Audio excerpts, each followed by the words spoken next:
Your need for acceptance can make you invisible in this world. Like many of you, I was concerned about going out into the world and doing something bigger than myself, until someone smarter than myself made me realize that there is nothing bigger than myself. Don't let anything stand in the way of the light that shines through this form.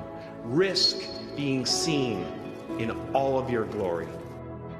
Our eyes are not viewers, they're also projectors that are running a second story over the picture that we see in front of us all the time. Fear is writing that script, and the working title is, I'll Never Be Enough. So many of us choose our path out of fear disguised as practicality. How will you serve the world? What do they need that your talent can provide? That's all you have to figure out. I can tell you from experience, the effect you have on others is the most valuable currency. Unfortunately, earlier this year, the doctors found 4 tumors in my throat. I've never seen my wife cry so much in all my life. The doctor said to me, Michael, we're sorry, but tomorrow's not guaranteed. You need to slow down. But that's one thing we all have in common, because no one's guaranteed. I think that life is not about the amount of days that you live on this earth, but it's about what you fit into those days that allows you to live a remarkable life. And I remember driving home, and she called me, my mum, and she said,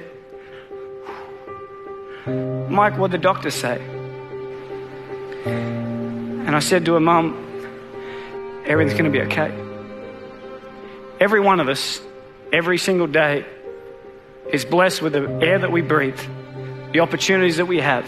And I challenge you every single day to get out of bed and do something that your future self will be proud of.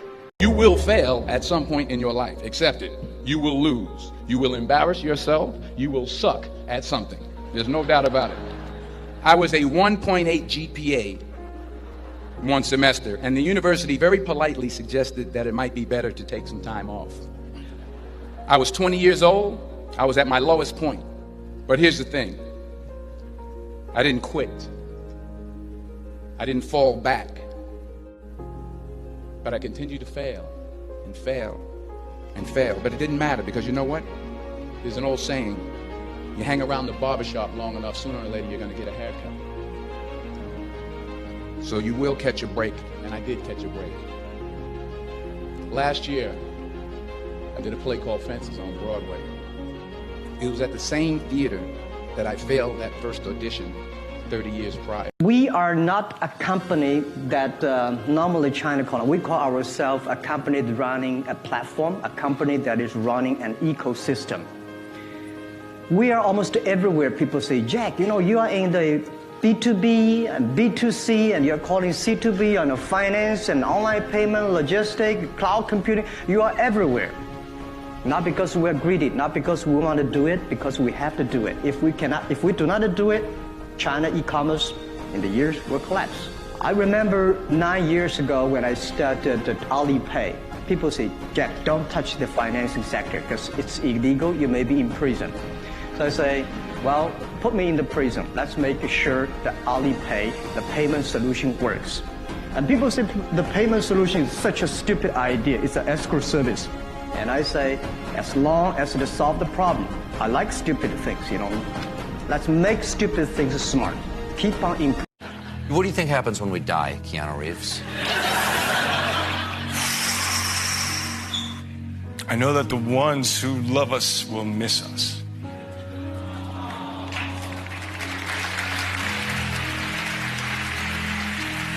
I teach a program.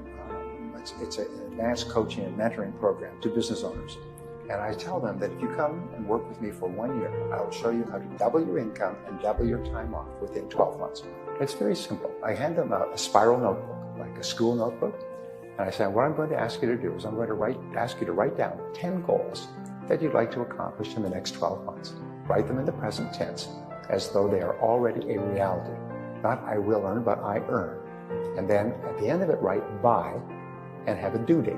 I earn this amount by this date. I weigh this number of kilos or pounds by this date.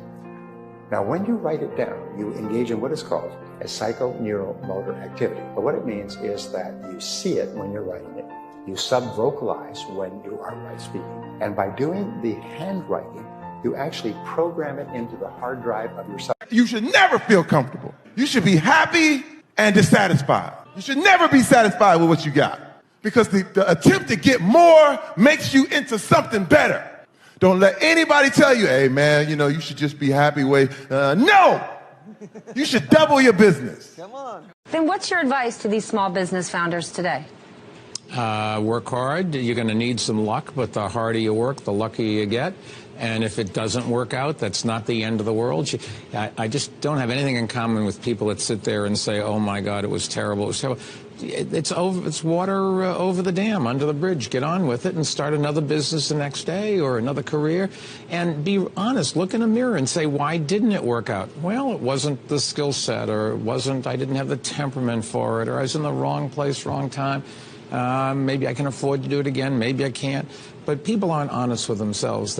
What I've always done is I've taken a yellow pad, I draw a line down the middle, write out the pros on one side, the cons on another, in a sense that if I let you see it, you wouldn't laugh at me. And then when I get done, I just rip it up and throw it away, because I've worked out in my mind what is real and what isn't, and what I can present to people and what I can't. So it's easy to have ideas. It's very hard to turn an idea into a successful product. There are a lot of steps in between, and it takes persistence, relentlessness. So I always tell people who are, who think they want to be entrepreneurs, you need a combination of stubborn relentlessness and flexibility. And you have to know when to be which. And basically, you need to be stubborn on your vision, because otherwise it'll be too easy to give up. But you need to be very flexible on the details, because as you go along pursuing your vision, you'll find that some of your preconceptions were wrong, and you're going to need to be able to change those things. So I think taking an idea successfully all the way to the market and turning it into a real product that people care about and that really improves people's lives is a lot of hard work. This lion, he's the king of the jungle. He's laying down under a tree. He's so big. He's so hot. He doesn't want to move. Now, the little lion cubs, they start messing with him. Biting his tail, biting his ears. He doesn't do anything. The lioness, she starts messing with him. Coming over, making trouble. Still, nothing. Now, the other animals, they notice this. And they start to move in. The jackals, hyenas, they're barking at him, laughing at him. They nip his toes and eat the food that's in his domain. They do this, and they get closer and closer and bolder, till one day, that lion gets up and tears the shit out of everybody, runs like the wind, eats everything in his path. Because every once in a while, the lion has to show the jackals who he is. No one really truly loves anyone. Everyone loves conditionally. Most love is conditioned, control-based, and fear-based. It's all about the self. So we live off prescriptive checklists and believe that if we don't follow that checklist, then we are somehow lesser than. This is what I believe is success and failure and beauty and achievement. And now follow my way, or you're already an outcast in my eyes. This immediate placement of a way to be obscures the ability for the child to develop their way. And you will see most parents do not accept their children for who it is they are, because they're not good enough or great enough or fabulous enough or not some accolade enough, not a degree enough. The reason they can't do this, accept their child unequivocally for who it is they are, is because they haven't accepted themselves for who it is they are.